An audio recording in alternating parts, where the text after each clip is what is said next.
Hello दोस्तों, welcome to I S P C S thinkers prepares achieve and serve. आज हम current affairs cover करने जा रहे हैं। आपको पता है कि करंट अफेयर्स का बहुत ज़्यादा वेटेज हर एग्जामिनेशंस में बढ़ गया है। करंट अफेयर्स कहीं ना कहीं हर एग्जामिनेशंस के रिजल्ट का डिसाइडिंग फैक्टर भी बन गया है। तो हम करंट अफेयर्स को बहुत होलिस्टिकली कवर करने वाले हैं। मैं बताता हूँ आपको कि कैसे करना है। एडुटेरिया मैगजीन के बारे में आपने सुना होगा, जो बहुत सारे एग्जामिनेशंस खासकर स्टेट पीसीएस में लोग बोलते हैं कि इसको कवर करना चाहिए। दिस इज़ गुड, डेफिनेटली ये हमें करेंगे कवर, और मैं भी करवाने वाला हूँ आप लोगों को। लेकिन उससे पहले एक आई दृष्टि मैगजीन है जो घटना चक्र के द्वारा आता है। आई दृष्टि मैगजीन को हम अच्छे से होलिस्टिकली पहले कवर करेंगे, और इसी मैगजीन को हम अपना फ्रेमवर्क बना कर रखेंगे। जिससे क्या होता है, इस दोनों मैगजीन में डिफरेंस ये है कि एडुटेरिया में बहुत सारी चीज़ें फैक्चुअल और वन लाइनर चीज़ें होती हैं, जो रिटेन करना is very difficult. Written is very difficult, but आई दृष्टि से जब हम फ्रेमवर्क बना के चलेंगे तो इसमें why and how is very important, और which help us to retain the things properly. और ये जब हम होलिस्टिकली कवर कर लेंगे, उसके बाद हम सेकंड टाइम पे जब एडुटेरिया कवर करेंगे तो हम चीज़ें आसानी से रिटेन कर पाएंगे।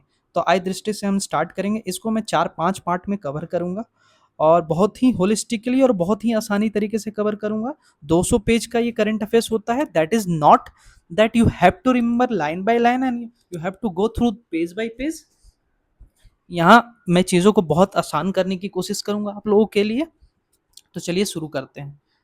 इसका कंटेंट देख सकते हो। National affairs is very important, obviously the international affairs along with the maps and all.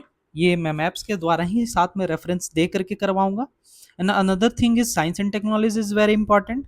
And obviously BPSC के लिए हम बिहार करंट अफेयर्स करेंगे, और यूपीपीसीएस के लिए यूपी करंट अफेयर्स करेंगे, और स्पोर्ट्स न्यूज़ को भी कवर करेंगे। चलिए आज अभी नेशनल करंट अफेयर्स से स्टार्ट करते हैं।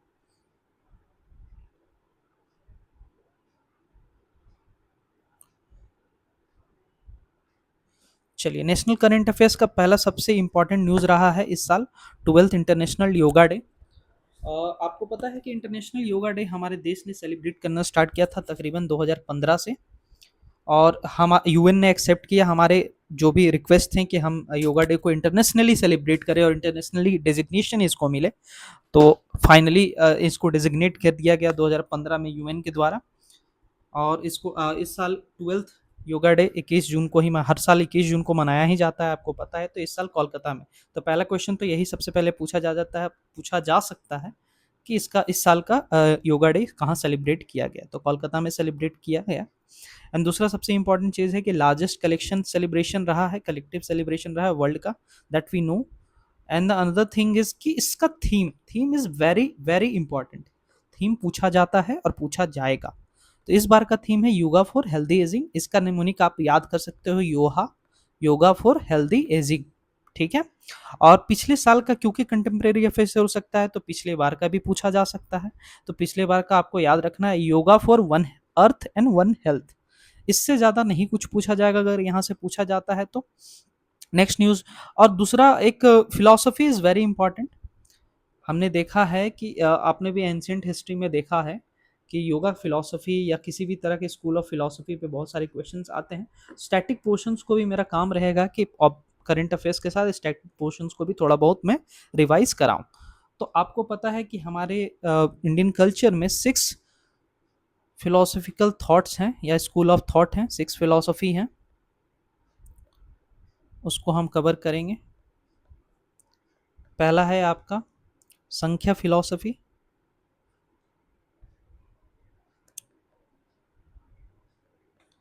इसके फाउंडर रहे हैं आपके कपिला।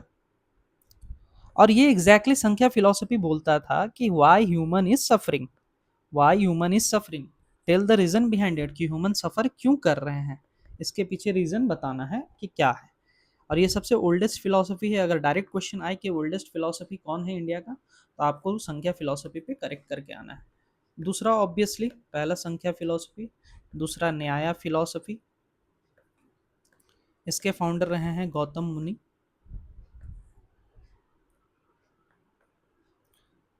न्याय फिलॉसफी में डायरेक्टली पूछा जाता है कि व्हाट इज द लॉजिक, मतलब ये लॉजिकल और रीजनिंग के बारे में बात करता है कि if anything and everything is happening in this world, there might be a reason and logic behind it, which is correct.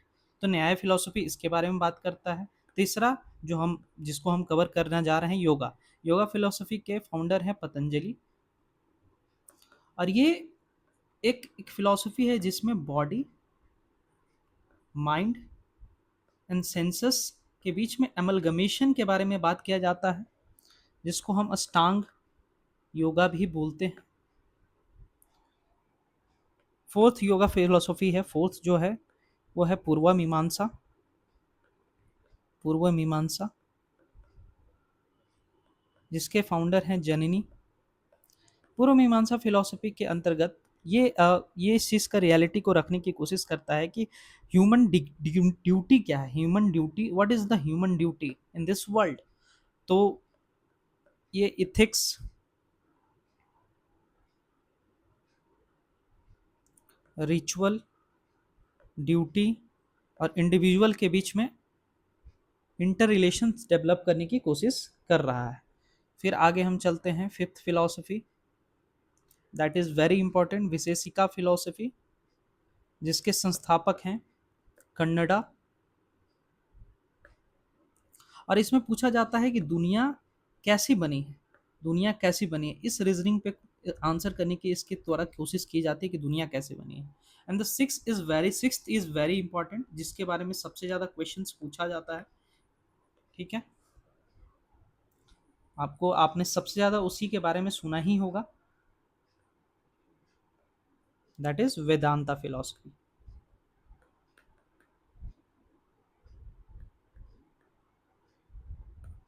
और इसके बद्रयान फाउंडर मेंबर हैं। इसके 3 सब स्कूल ऑफ फिलॉसफी भी हैं।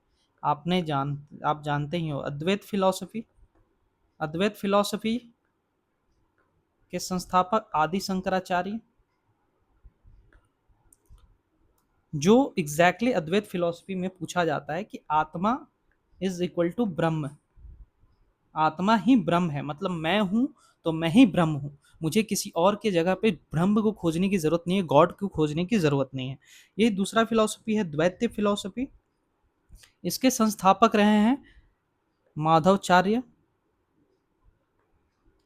इनका कॉन्सेप्ट है कि ये बोलते हैं कि सोल एंड गॉड जो है, सोल और गॉड सेम नहीं है, सोल और गॉड जो है वो डिफरेंट है। ठीक है, वी आर, मतलब मैं ही ब्रह्म नहीं हूँ, गॉड अलग है, ब्रह्म अलग है और मैं अलग हूँ, दोनों को अलग करके रखना चाहिए। यह द्वैत फिलोसफी माधवाचार्य जी ने बोला है। तीसरा है जो बहुत इंपॉर्टेंट है ऑब्वियसली, विशिष्टवाद।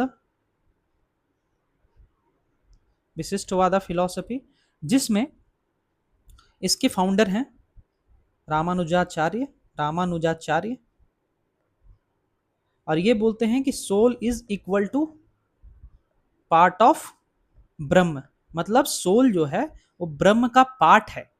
ठीक है, तो ये तीनों फिलॉसफी में थोड़ी थोड़ी डिफरेंसेस हैं, आपको याद रखना है। 6 स्कूल ऑफ फिलॉसफी, मैंने छोटे सा एक नोट्स बना दिया है, ये पीडीएफ तो मैं भेजूंगा ही आप लोगों को, जब ये मेरे सारा रिकवर कर लूंगा तो ये मैंने छोटा सा बना दिया है आप लोगों के लिए, और ये आपको अच्छा से कवर हो जाएगा। ठीक है, नेक्स्ट पे चलते हैं। नेक्स्ट करंट अफेयर्स है कि हाल में inauguration of Noida international airport हुआ था, फेज 1, बहुत इंपॉर्टेंट है, बहुत न्यूज़ में ही रहा है। इसका इंटरनेशनल एयरपोर्ट को जेवार जगह है गौतम बुद्ध नगर में, नोएडा में, उसी जगह पे हुआ है। और 28 डेट इज़ वेरी इंपॉर्टेंट, आपको याद रखना है कि ऑफिशियली स्टार्टेड हुआ है 15 जून को, 15 जून 2026 को। और इन पीएम, जहां प्रधानमंत्री मोदी जी किसी चीज़ों में उनका नाम आएगा तो वो current affairs is very important. तो यहाँ 28 मार्च वाला डेट याद रखना होगा, अगर कोई पूछ दे कि इनॉग्रेशन कब हुआ है तो 28 मार्च 2026 वाले डेट को याद रखना है। 28 मार्च 28 मार्च 28 मार्च। और फिर अगर पूछे कि फर्स्ट कमर्शियल फ्लाइट कब से जेवार एयरपोर्ट से स्टार्ट हुआ था तो 15 जून 2026। ये दो डेट ही आपको याद रखना है। ठीक है, उसके बाद उतना ज़्यादा इंपॉर्टेंट है नहीं इन सब चीज़ों को लेकर के। ठीक है, द नेक्स्ट इंपॉर्टेंट, हम आगे चलते हैं सिक्किम। सिक्किम को हाल में फुल्ली लिटरेट स्टेट डिक्लेयर किया है। जहां भी सिक्किम आएगा 2-3 चीज आपके दिमाग में तुरंत आ जाना चाहिए। Article 371F for special authority या स्पेशल जो हर आर्टिकल 371 के द्वारा बहुत सारे स्टेट्स को स्पेशल पावर्स दिए गए हैं, उसमें 71F के अंडर में आपको सिक्किम को दिया गया। 36 कॉन्स्टिट्यूशनल अमेंडमेंट एक्ट अचानक से याद आना चाहिए, जो 1975 में सिक्किम को एज अ स्टेट एक्वायर किया गया था और उसको एक्सेप्ट किया गया था इंडियन टेरिटरी में, तो वो आपको याद करना है 36 कॉन्स्टिट्यूशनल अमेंडमेंट एक्ट। फिर इसमें दो पासेस याद रखने होंगे आपको, नाथुला जेलेपला, ठीक है, 100% ऑर्गेनिक फार्मर है। इंडिया में एकमात्र ऐसा स्टेट है जो 100% ऑर्गेनिक फार्मिंग करता है, और ये वर्ल्ड का और एशिया का सबसे बड़ा स्टेट है, ठीक है, आपको आगे याद रखना होगा। और दूसरा ये है कि ये जिस स्कीम के अंडर में इसको अनाउंस किया गया है वो आपको याद रखना है, understanding life long learning for all in society, Ullas programme, है ना। और वो Ullas programme central of government India का अपना इनिशिएटिव है। तो डायरेक्ट आपसे ये मतलब फुल फॉर्म भी पूछा जा सकता है, तो आपको याद रखना है Ullas, understanding for life long learning for all in society programme, ठीक है। इससे पहले हिमाचल प्रदेश को डिक्लेयर किया गया था, उससे पहले मतलब टोटल अभी आपको 5 स्टेट एक यूनियन टेरिटरी का इंपॉर्टेंट है जो fully literate state under the Ullas scheme किया गया है डिक्लेयर, वो याद रखना है। स्टेट में हम याद रखेंगे तो आप जैसे डायरेक्टली याद नहीं होगा, मैं तरीका बता रहा हूँ आपको कैसे याद रखना है। अगर हम नॉर्थ में चलेंगे तो नॉर्थ में आपको याद रखना है हिमाचल प्रदेश, हिमाचल प्रदेश, हिमाचल प्रदेश। उसके बाद यूनियन टेरिटरीज एक आएगा, तो नॉर्थ में यूनियन टेरिटरीज एक लद्दाख, तो हिमाचल प्रदेश लद्दाख हो गया आपका, हिमाचल प्रदेश और लद्दाख एक हो ही गया नॉर्थ में। और फिर हम डायरेक्ट नॉर्थ ईस्ट में चलेंगे। नॉर्थ ईस्ट में आपको 3 स्टेट का नाम याद रखना है, सिक्किम, त्रिपुरा, मिजोरम, सिक्किम, त्रिपुरा, मिजोरम। और वेस्ट में जाएंगे तो गोवा। तो आपको इस सबसे पहले इन सबसे पहले आपको याद रखना है कि स्टेट्स छोटे छोटे हैं, बहुत ज़्यादा पॉपुलेशन रहेगी तो ऑटोमेटिकली इतना आसानी से उस स्टेट को 100% लिटरेट डिक्लेयर करना आसान नहीं होगा। फिर से हम एक बार रिवाइज करेंगे कि नॉर्थ में अगर हम आप इंडिया का मैप बनाते हैं, ठीक है, इंडिया का मैप बना दिए, तो नॉर्थ में आपको पता है कि कौन आएगा, नॉर्थ में कौन आएगा बताइए आप, फिर से रिवाइज करते हैं हम। नॉर्थ में पहला आएगा आपका स्टेट में हिमाचल प्रदेश, दूसरा आएगा लद्दाख, नॉर्थ का कवर हो गया। हम नॉर्थ ईस्ट में चलेंगे, सिक्किम, मिजोरम, त्रिपुरा, हो गया कवर। जब भी हम किसी भी तरह के करंट अफेयर्स को हम उसको हमेशा कोशिश करेंगे कि उसको मैप के थ्रू चीज़ों को, जब हम किसी चीज़ को पिक्टोरियल फॉर्म में ले आते हैं तो वो चीज़ें आसानी से याद हो जाती है।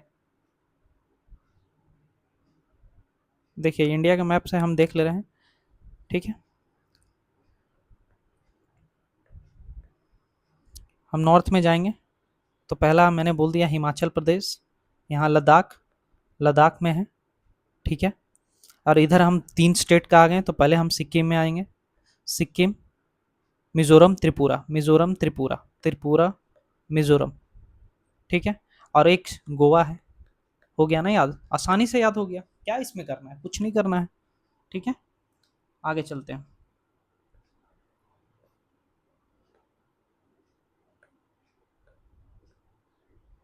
उल्लास स्कीम का बस आपको डेफिनेशन याद रखना है, कब हुआ है, कितने स्टेट्स को डिक्लेयर किया गया है और रिसेंटली कौन से स्टेट को डिक्लेयर किया है, दिस इज वेरी इंपॉर्टेंट, ठीक है। सिक्किम, और सिक्किम को फर्स्ट इस एक और ये न्यूज़ बहुत इंपॉर्टेंट है, Sikkim declared India's first paperless judiciary, ये भी न्यूज़ अपना ध्यान में रखना है। आगे चलते हैं। ये बहुत ज़्यादा इंपॉर्टेंट न्यूज़पेपर है, मतलब न्यूज़ आर्टिकल है नहीं, एक्सीडेंटल डेथ है, ये मेंस के लिए बहुत इंपॉर्टेंट होता है, प्रीलिम्स के लिए इंपॉर्टेंट नहीं। और बिहार और यूपी में, बिहार में देखिए 4.2% है एक्सीडेंटल डेथ, तो ये बहुत ज़्यादा इंपॉर्टेंट है नहीं, ठीक है। केसेस डेथ ये मेंस में हम देखेंगे, मेंस के कवरेज के हिसाब से देखेंगे। इलेक्शन कमीशन ने हाल में स्पेशल इंटेंसिव रिवीजन, सर के करके आपने बहुत सुना होगा न्यूज़ में, यही है स्पेशल इंटेंसिव रिवीजन। इसको बेसिक टर्मिनोलॉजी में हम समझें, कहीं ज़्यादा नहीं पूछा जाएगा, अगर पूछा जाएगा तो सर का क्या है रोल इसमें इलेक्शन कमीशन के द्वारा। सर का रोल कुछ नहीं है, इलेक्टोरल कॉलेज जो बनता है जिसमें आपका वोटर लिस्ट जारी होता है, तो वोटर लिस्ट के जितने भी नाम्स है ना उसको रिवाइज करना है कि अगर कोई इलीगली रजिस्टर्ड है किसी पर्टिकुलर कंस्टिट्यूंसीज में तो उसको रिमूव करना है, और अगर किसी का नाम रह गया है तो उसको इंक्लूड करना है।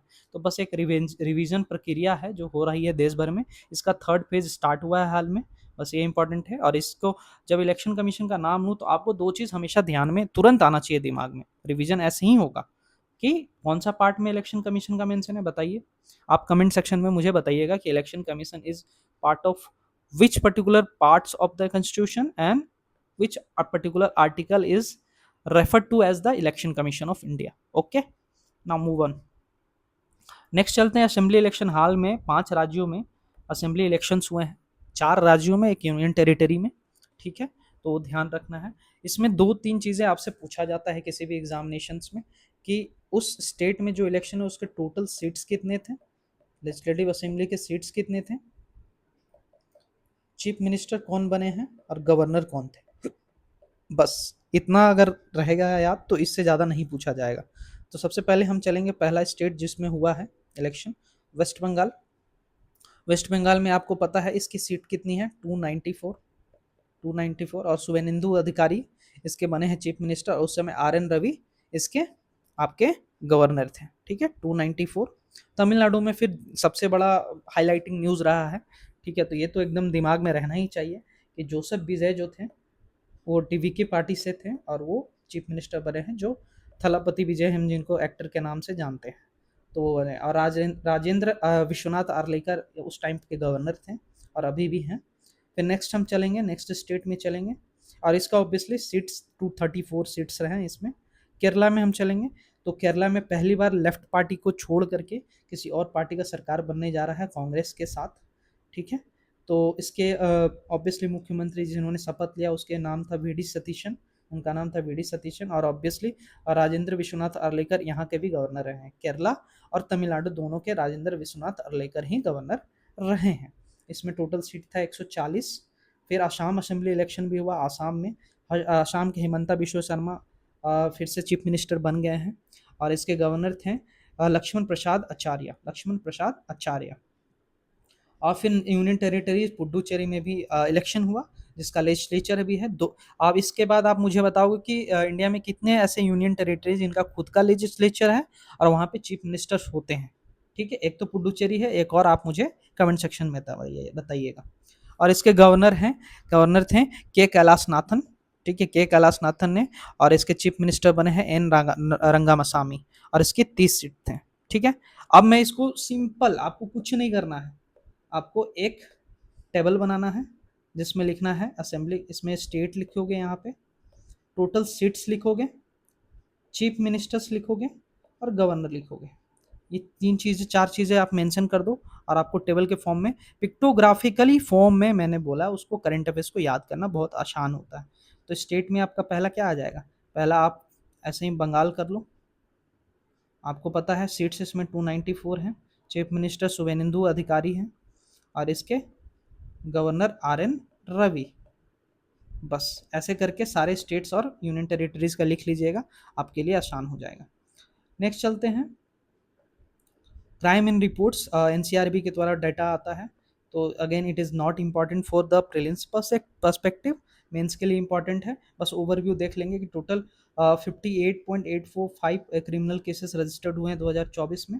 और दो चीज़ें हैं, अगर मतलब ट्रेंड्स पूछा जाए तो देखिएगा, तो ट्रेंड्स में ध्यान कीजिएगा, 6% डिक्लाइन हुआ है पिछले बार के क्राइम केसेस से। ठीक है, 6% डिक्लाइन है, बढ़ा नहीं है। इसमें इंक्रीज हुआ है साइबर क्राइम में तकरीबन 17.9%, 18% का आपको इंक्रीज हुआ है साइबर क्राइम में। ओवरऑल क्राइम में देखें तो 6% का डिक्लाइन है, और साइबर क्राइम में देखें तो 18% का इंक्रीज है। साइबर क्राइम बहुत देश में अपने बढ़ रहा है। ठीक है, नेक्स्ट न्यूज़ आर्टिकल में हम चलेंगे, तो ये भी बहुत हाईलाइटेड रहा है पॉलिटी के सब सेक्शंस के थ्रू देखे जाए तो। BCCI is not a public authority under the RTI act. इसमें अगर ये ऑप्शंस की तरह पूछेगा तो बोलेगा कि आरटीआई एक्ट के अंदर में बीसीसीआई आता है कि नहीं, एक स्टेटमेंट के बेसिस पे पूछ सकता है। द मोस्ट इंपॉर्टेंट थिंग जो पूछा जा सकता है वो है कि ये बीसीसीआई जब पब्लिक अथॉरिटी नहीं आता है, तो ये रजिस्टर्ड ऑर्गेनाइजेशन, तो under which particular thing has been registered. तो ये आपको याद रखना है कि तमिलनाडु सोसाइटी रजिस्ट्रेशन एक्ट 1975 के अंदर में बीसीसीआई रजिस्टर्ड है। ठीक है, तमिलनाडु सोसाइटी रजिस्ट्रेशन एक्ट। ठीक है, और इससे ज़्यादा कुछ नहीं पूछा जाएगा। हाँ, एक पूछा जाएगा कि बीसीसीआई को लेकर के किसी एक कमेटी का गठन हुआ था तो उसमें रिकमेंडेशंस क्या आए थे, तो आरएम लोढ़ा कमेटी जब भी पूछा जाए, तो आरएम लोढ़ा कमेटी पूछा जाए तो उसको में तुरंत आपके दिमाग में आना चाहिए कि ये बीसीसीआई से रिलेटेड है, बीसीसीआई से।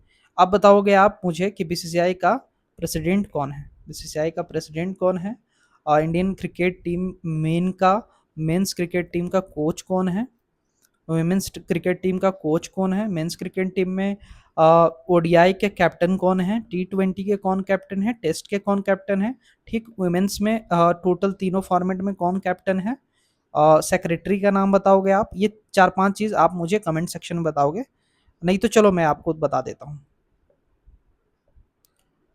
आप कमेंट कर सकते हो।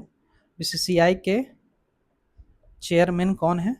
मिथुन मनहास। बदल गया, जयशाह जी थे, लेकिन जयशाह जी को जब आईसीसी के प्रेसिडेंट बन गए तो मिथुन मनहास नए प्रेसिडेंट बने हैं। यहाँ के सेक्रेटरी हैं Devajit Saikia. Men's cricket team के कोच हैं गौतम गंभीर। और मेंस क्रिकेट टीम के ओडीआई और टेस्ट के कैप्टन हैं शुभमन गिल। और टी20 इससे पहले वर्ल्ड कप हुआ था, उस समय सूर्य कुमार यादव थे। अभी नया अपॉइंटमेंट हुआ है तो उसमें श्रेयस अय्यर इनके नए कैप्टन बने हैं। और वुमेन्स में टी20 हो, टेस्ट हो, ओडीआई हो, तीनों के कॉमन कैप्टन हैं, वो हैं हरमनप्रीत कौर। बस इतना चीज़ याद रखोगे तो आपका क्रिकेट से लेकर के जो क्वेश्चंस होंगे वो टैकल हो जाएंगे। ठीक है। Next is very important, the Vande Vande Mataram बहुत ही लाइमलाइट में रहा था। इस बार के हमारे जो रिपब्लिक डे थे उसमें भी वंदे मातरम को बहुत ही 150 साल हम वंदे मातरम को मना रहे हैं। 150 ईयर्स हो गए वंदे मातरम का। आप मुझे कुछ कुछ बताओगे वंदे मातरम के बैकग्राउंड के बारे में, ऐसे मैं अभी रिवीजन कराऊंगा। ठीक है। वंदे मातरम को 5 मई 2026 को prevention of insult to national honours act में ऐड कर लिया गया है। मतलब कि जो भी आपने डीपीएसपी में आपने देखा होगा कि डीपीएसपी में हमारा नेशनल एंथम या नेशनल फ्लैग को हमें it's our duty to respect national anthem, national flag and national song. ठीक है। तो क्योंकि वो जुडिशरी में उसको हम जुडिशरी में जा नहीं सकते हैं अगर इसका कोई प्रिवेंशन करता है, तो उसी को बैक करने के लिए लॉ लाया गया है, prevention of insult to the national honours act. ठीक है।